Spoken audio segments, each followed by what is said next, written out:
Magandang hapon, Facebook Live. Hi guys. Kasama natin si Solid, Legit Damergat, si Elmer Buena. Dito kami ngayon sa Boracay.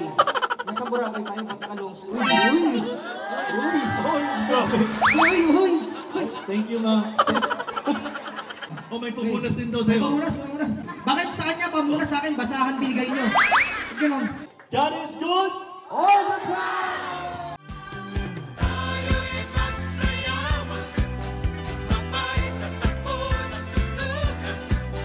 Pipila po kayo. Pipila kayo. Okay? Tapos papasok kayo doon sa kulungan sa barangay. Ay, di ba? Ayun! Boy! Gusto mo na bang tanggalin yung postiso mo? Papahawak mo na natin kay Kapitana. Gusto mo? Sige. Hop.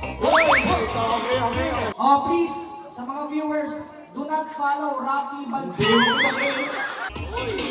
Ay, nagtitiktok ko. Ilagay ang kamay sa bato. Sinabihan na kayo ni Kapitana, magbago na kayo, di ba?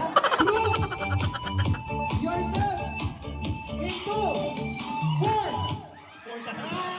Upo! Ayun lang yung kulang.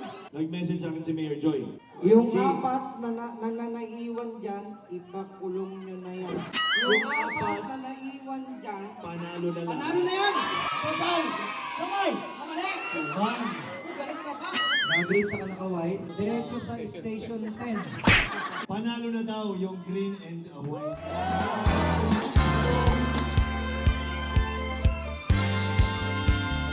Kay Kapitana, sa lahat mga kagawad, mga kasama niyo sa barangay, sila yung pumili sa inyo. Nanay siya. Na Meron mag-bless ka ng pangkabuhayan, may personal grocery.